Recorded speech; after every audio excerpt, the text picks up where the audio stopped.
Reciprocation rules. Invest in a man who invests in you. Judge a man's attractiveness based on his efforts. These are essential concepts you'll find commonly on this channel. Far too many women are investing in men who aren't investing in them and are ending up with shitty relationships as a result.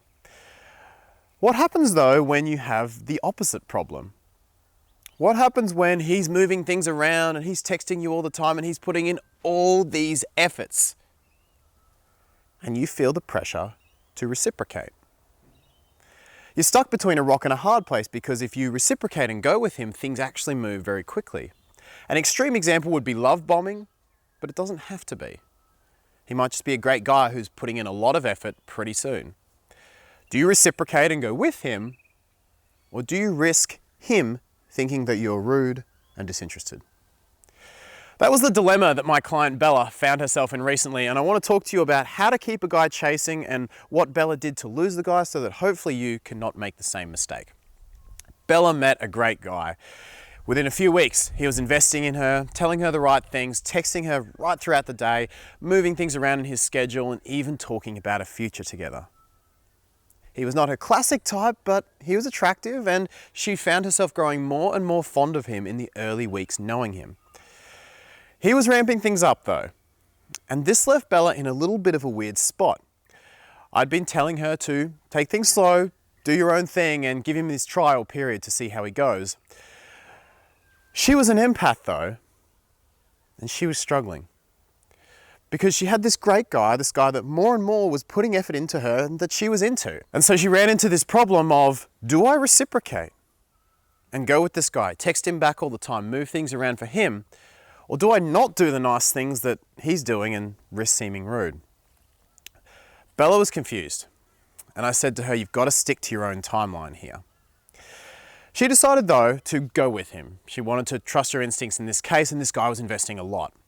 So within 5 or 6 weeks, she was texting him most of the day at work, she was moving stuff around for him as well, and she too was following his lead of talking about a future together and meeting families, etc.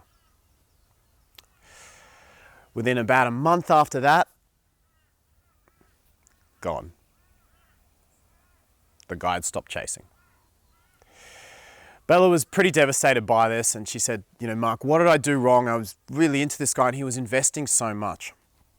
And I said, Bella, this is the problem with the rule of reciprocation, is that when it goes too far from your end, you actually lose your ability to determine where things go and your control over the timeline. While it's extremely important you invest in a man who's investing in you, if he's over-investing such that you don't get your trial period to see if he's a great partner and you blindly follow that investment, you're now handing over the reins to him. What happens is that he accelerates the car to 100 miles an hour as quick as he wants, you follow him, and things run off the rails.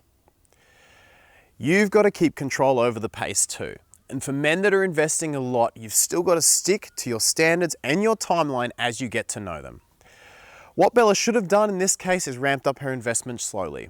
She shouldn't have started texting him at work because that's not her. She usually doesn't have her phone on her at work. And she shouldn't have given up so many things so soon at the risk he might think she's rude or disinterested. It's a really common fear. If a guy's investing a lot, you don't want to give him the negative signals.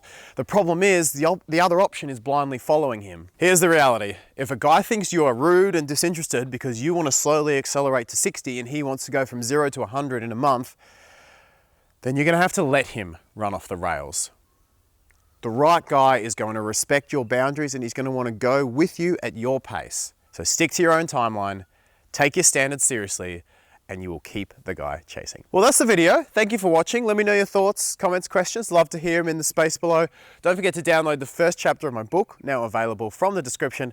Hit the subscribe button with the little bell, as well as the like button, and I will see you in the next video very soon. You're not